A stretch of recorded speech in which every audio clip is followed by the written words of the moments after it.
আসসালামু আলাইকুম, সবাই কেমন আছেন? আলহামদুলিল্লাহ ভালো আছি।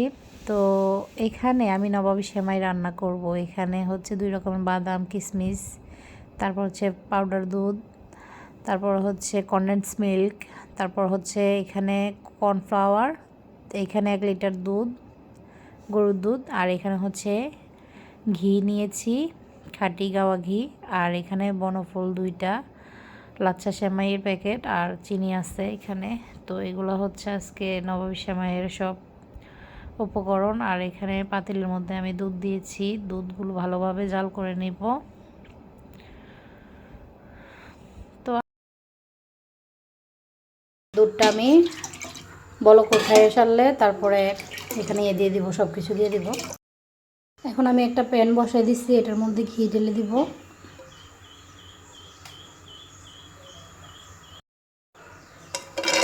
ঘিটার মধ্যে বাদামটা আর কিশমিশটা ভেজে নিব।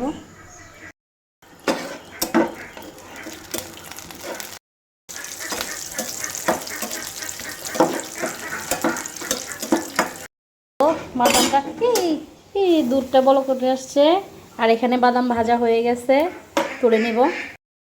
এই ঘিয়ের প্যানের মধ্যে আমি সেমাইটা দিয়ে দিলাম। আমি 1.5টা সেমাই দিয়ে রান্না করব, মানে একটা সেমাইয়ের প্যাকেট আরও অর্ধেকটা দিয়ে দিব। এখন ভালোভাবে ভেজে নিতে হবে। এত সেমাই একটু চিনি দিয়ে দিতে হবে, চিনি দিয়ে তারপর ভাজতে হবে। আর একটু পাউডার মিল্ক মানে গুঁড়া দুধও দিয়ে দিতে হবে, তারপর ভালোভাবে ভাজতে হবে।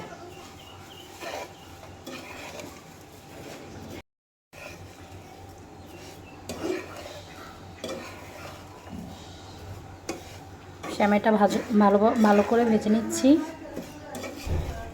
হচ্ছে কনডেন্স মিল্ক আর সরি এখানে হচ্ছে গুঁড়া দুধ আর কর্নফ্লাওয়ার একসাথে নিয়ে নিব।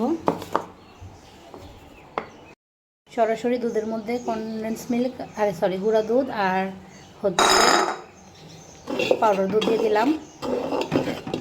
অনবরত লাড়তে থাকবো, না হয় দলা পেকে যাবে।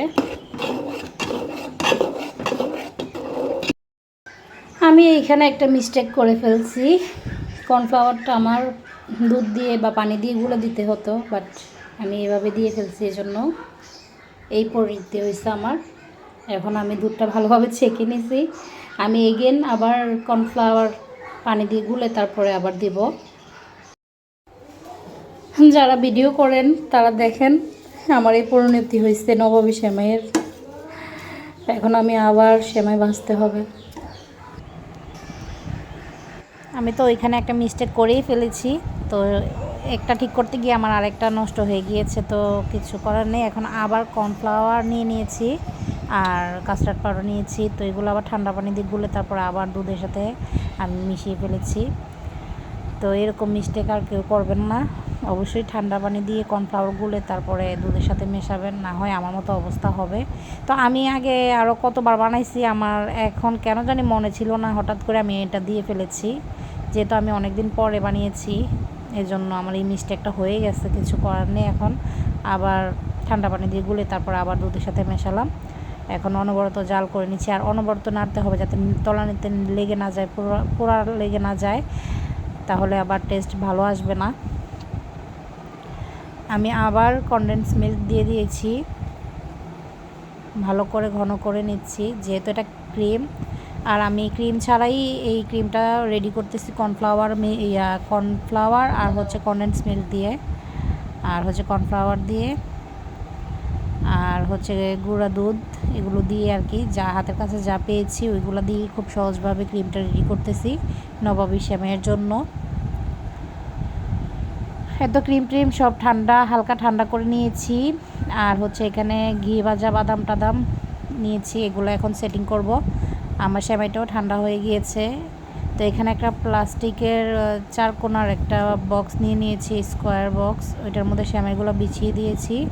1 লেয়ার সেমাই বিছিয়ে দিয়ে এখন আমি আবার এখানে হচ্ছে ক্রিমটা দিয়ে দিলাম, আর আবার এখানে আমি ঠান্ডা সেমাইগুলো দিয়ে দিয়েছি।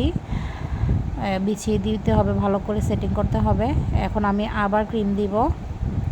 আমি 3টা লেয়ারে এই নবাবী সেমাইটা রেডি করেছি।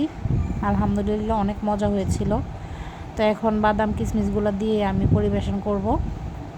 এই তো আমি রেডি করে ফেলেছি, এগুলো এখন ফ্রিজে রেখে ঠান্ডা করে দেন খাবো, টেস্ট করব কেমন হয়েছে দেখব। যদিও আমি টেস্ট করে ফেলেছি, এটা ভয়েসটা আমি পরে দিচ্ছি। আলহামদুলিল্লাহ অনেক মজা হয়েছিল, অনেক মজা। এত কিছুর পরে যে এত মজা হবে নবাবী সেমাইটা আমি কল্পনাও করতে পারি নাই। এ তো এখন ফ্রিজ থেকে ঠান্ডা করে এখন আমি টেস্ট করব। অনেকক্ষণ আমি 3-4 ঘন্টার মতো ফ্রিজে রেখেছিলাম। এখন সেট হওয়ার পরে আমি টেস্ট করতেছি। অনেক মজা হয়েছিল, আলহামদুলিল্লাহ আলহামদুলিল্লাহ অনেক মজা হয়েছিল এই নবাবী সেমাইটা। যাকেই টেস্ট করিয়েছি সেই বলেছে অনেক মজা হয়েছে। যাক আলহামদুলিল্লাহ। তো আমার এই রেসিপিটা বানাতে অনেক কষ্ট হয়েছিল। আপনাদের যদি ভালো লেগে থাকে অবশ্যই লাইক কমেন্ট শেয়ার করবেন, আর আমার ভিডিওটা একটা শেয়ার করে দেবেন। তো আমি এখন নবাবী সেমাই খাই। ভালো থাকবেন, সুস্থ থাকবেন, আমার জন্য দোয়া করবেন। আল্লাহ হাফিজ।